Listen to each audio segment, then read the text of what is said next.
Hey guys, the Firebird is here. It's just me. My brother couldn't be here today because he's trying to figure out how to get rid of wheeling after him with fire. Something tells me that he's gonna take him about 20 games to manage to achieve that life's goal, and even then he will probably fail and the story will have to continue in a couple of crappy sequels. Anyways, these are the jokes and my unofficial opinion on the FNAF story at the moment. Now, let's talk about the real thing you guys are all here for. Optimus Prime potentially having a super mode in Rise of the Beast. When I say it like that, it sounds kinda crazy and bonkers, and it probably is. There's actually evidence that we are gonna get multiple alternate forms for characters in the movie. So recently we had the reveal of the Rise of the Beast toys. First we had the first official look by Hasbro, who gave us the reveal of the Smash Changer Optimus Prime. Then we had the reveal of the other two toys of Optimus Primal, Tigatron, and Optimus Prime, who are part of the Beast Battle Master toy line. Now these toys were stolen. Okay, listen guys, let's not sugarcoat this. These were stolen. I do not approve of that kind of scummy practice. I don't like it. I don't approve of it. You guys know how I feel about that kind of stuff. And here at the Fire Brothers channels, we do not approve of stealing or that kind of scummy practice. So now that I clear my conscience and state my political opinion, let's go against what I just said and let's analyze the crap out of these figures. Now, I recently did a video talking about, of course, the reveal of Optimus Primal and Tigatron, and my thoughts on the character design, how I think Tigatron's not gonna be in the movie, and I went a bit in depth with Optimus Prime and his vehicle mode because I think that concept is very interesting because there seems to be quite a bit of debate about whether or not this is how Optimus Prime is gonna look like in the movie. Now, first off, this vehicle mode, a lot of people have been saying it looks like the Transformers Prime vehicle mode. I definitely see it. I definitely get what people mean. It kind of gives me Rose in Disguise vibes too. Maybe it's because of the way the red and blue are scattered throughout the vehicle mode. But it's a very interesting design choice. Now, this clearly is not how Optimus Prime looks like on the Rise of the Beast set. So some people, when this vehicle mode got revealed, we're speculating that this was a toy exclusive thing. I was one of the ones who said that. I was like, this is not how Optimus Prime should look like in the movie. This is just a gimmicky toy that is just a one-time thing that is there for little kids to purchase, buy, and play with. I was satisfied with that because Hasbro did do that a lot, especially for the BB movie. It gave vehicle modes to Soundwave, Blitzwing, and a bunch of other characters that weren't in the movie. So, they do this. It's kind of common. But then this week we got our second look at another Optimus Prime toy, and guess what? He still has that vehicle mode. It's clearly the same vehicle mode, although the color is spread out a little differently. Now this has reignited the debate of whether or not Optimus Prime is going to have multiple vehicle modes in the movie. According to a reliable source, that being the Slack podcast, who kind of told us that Cheeto was going to be in the movie. I mean, I think he was the first one who said it, he said he was on set and he saw that they were working with, Maximals. Well, not of course, that were not real Maximals on set. But he basically reported, yeah, I kind of saw a tiger, cheetah type of character. I make of that what you will. I'm not saying anything. He does have some pretty good info, and his word has a lot of credibility to it. So when he says stuff like, oh yeah, characters are gonna have multiple vehicle modes in the movie, then his word has quite a bit of weight in it. I wouldn't say straight up confirmed, but his words do have meaning, they do have power. So when you take that statement that he made with the fact that Optimus Prime here has been depicted twice with this very exact specific vehicle mode, it just leaves the imagination wandering. Now, people have been speculating that this vehicle mode is probably just a modified racing truck, an off-road racing truck, and yes, I can kind of see the resemblance, but at the same time, not really. Laszlo Ben recently made a digibash of how it's gonna look like in the movie, and he basically said that the vehicle kind of resembles this military vehicle right here. And when you put them side by side, I have to agree. Aside from a few minor modifications, I can definitely see this being that same vehicle. I think it fits perfectly. In my mind, there's no doubt that this is the inspiration for that vehicle mode. There's only one problem. This vehicle was made in 2008, and the movie takes place in the 90s, so yeah, it's sketchy ground there. But a way to get around this is that you can just say that the military had this truck in the 90s and it's an experimental truck, The military keeps secrets from the population, of course, they will invent a new weapon in 2010 and they will not reveal it to the public until 2020 when it's gone through sufficient, field testing and like research. And that's an easy way to get around this whole, this was made in 2008. Just retcon that in the movie and say, actually, in the movie universe, this was made way earlier. It's a very simple solution you can make, and it's a way to get around that. Now, some people have been speculating that this means that Optimus Prime is gonna have a super mode in the movie, and considering that this resembles the Transformers Prime, Optimus Prime a lot, his vehicle mode, which was basically his super mode for the series, I see where people are coming from, but the problem is that I don't really see much changing with Optimus Prime after scanning this truck.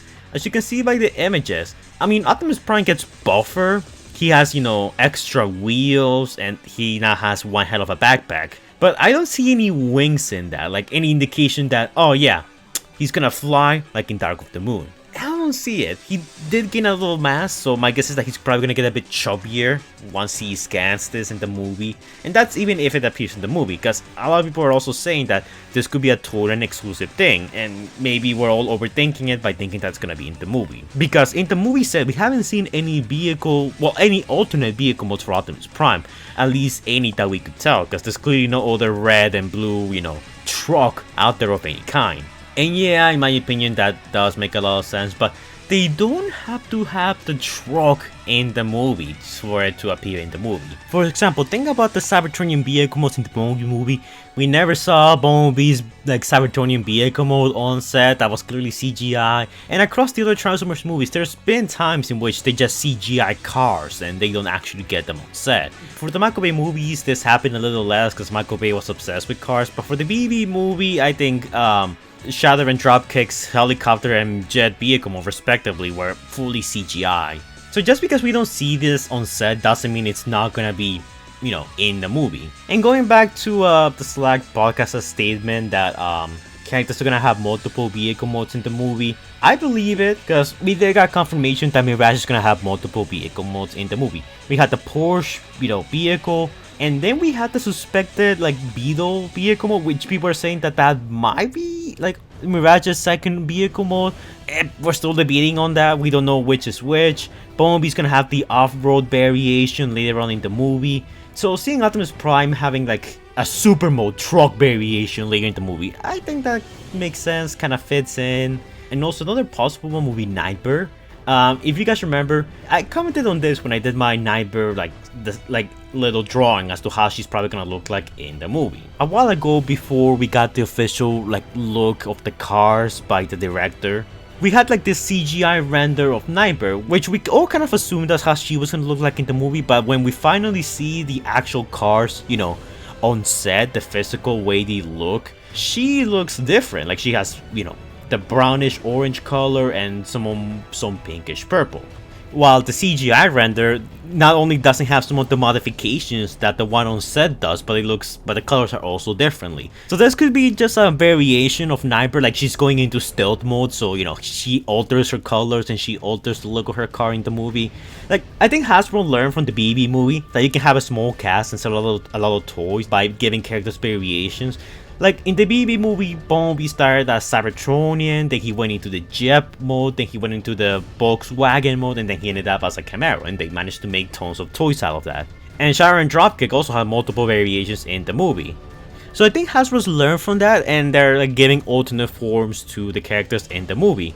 Because the ROTB's cast is not exactly small, it's actually pretty big, because our characters are Optimus Prime, Bumblebee, Mirage, RC, Wheeljack, Optimus Primal, Air Racer, Cheetor, Rhinox, Crescent, Scourge, Nightbird, Battletrap, and that's not even counting the Decepticon cameos, and of course the Predacons who are confirmed to be in the movie, but we don't know the extent of how present they're gonna be in the movie. So it's a pretty large cast in my opinion, there's a lot of room there, but I think the reason why this is smart, giving alternate vehicle modes, is because not only does it allow for in my opinion, really cool action sequences on set. Imagine Optimus Prime turning into this and ramming Scourge over. I think that's a pretty cool idea. He gets buffer from this, this could be his power-up form, similar to Armada, TF Prime, and even Dark of the Moon with the Jetwing form. But it also allows, Hasbro to make more toys.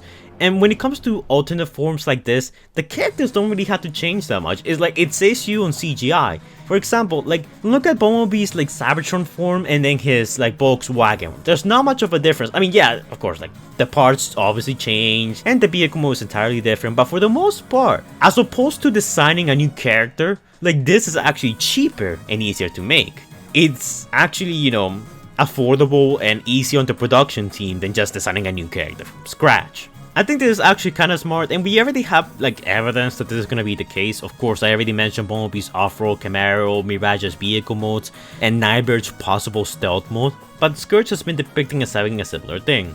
I'll try to find the clip if I can, but during the filming in the Peruvian set, remember that there was a point in which we saw Scourge's truck on fire. Like, I don't think it was like unintentional fire, like, oh my god, the truck's burning, put it out. It's like intentionally for the film, like it's something that Scourge does because he's depicting as, you know, having some kind of like furnace inside of him and being, you know, covered by flames or something. So Scourge's vehicle mode having like a burning mode or something like that. It's very possible and something that I'm sure Hasbro gonna make tons of gimmicks out of. But if you were to ask me right now my opinion on whether or not this is gonna be in the movie and whether or not Optimus is gonna have a super mode, I had to say, yes, I do think this truck's gonna be in the movie, as weird as that is. I think there's plenty of evidence, and so far, if we get more toys out of this, that's just more fuel to the fire. Of course, Hasbro could be bamboozling us, but for the Rise of the Beast toy line, you wanna portray the characters as to how they will appear in the film as much as possible. And changing Optimus Prime into this seems like way too specific and way too extreme of a change. I think this was intentional because this will appear in the movie. We'll just have to wait and see how many vehicle modes the characters get. Now, by saying that, I don't mean like Mirage is gonna be a triple changer and Optimus Prime is gonna be a triple changer. I don't mean that at all. I just mean like when Bumblebee goes from, you know, Cybertronian to Jet mode in his movie, I think we're gonna see something similar. These characters are gonna be changing modes constantly. Well, probably not that constantly, probably like a decent amount of time, but you get what I'm trying to say. But I want to pass on the question up to you guys. Do you guys think that the rest of the Beast cast, primarily the Autobots and Terracons, are gonna have different vehicle modes, like multiple vehicle forms across the movie? We already had the confirmation with Bumblebee and Mirage, but I think this kind of means that probably all the Autobots are gonna be getting alternate forms. So we could probably be seeing a more G1 style Wheeljack, probably a muscle car RC, who knows, there's a lot of potential there. And Nightbird and Scourge do have like an alternate mode in a way, Battle Trap's yet to be confirmed, and I don't think the Maximals will get anything because I feel like their Beast modes are already iconic enough and there's not much you can do there for them. If they do get them alternate modes, I'll be a little pissed because I feel like the Maximals should just stay as beasts and not vehicles, so I hope to god they don't give them vehicle modes.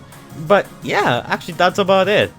I do want to talk a bit more about Tigatron and Optimus Prime because I feel like there's a lot to talk about there. I already gave my initial thoughts on the designs. I think that's cool, but I do think that by this point, you can already make a pretty good argument as for what characters will not be in the movie, like Rat Trap, Tigatron.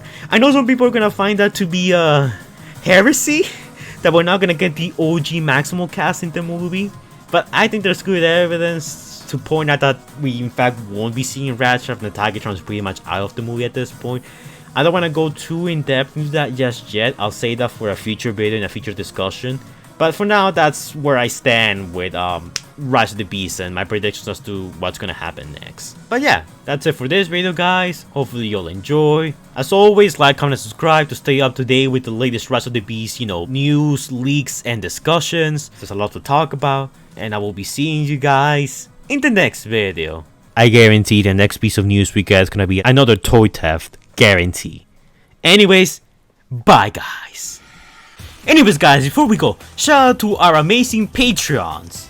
Xavier the God, Stitch Productions, Scrub Lordo, Allspark Studios, Epic Nin, Lord Racer, Transformers Gears and Brawn, that's quite a mouthful name, Up the Nation Reviews, Joshua, and to our even bigger big bold patrons, Jordan the Great and X23. who donated a amount of money. If you guys donate to my Patreon, you get quite a few rewards. You get a shout out to your channels, you get a chance to collab with me, you can request artwork from me, you can request some video ideas, and get exclusive early access to some of the videos I haven't made public yet. I'm always updating the Patreon with brand new rewards, but keep in mind that this is entirely optional since freedom is the right of all sentient beings. Thank you guys so much for donating, it's much appreciated, and I'll be seeing you all in the next video. Stay safe, guys.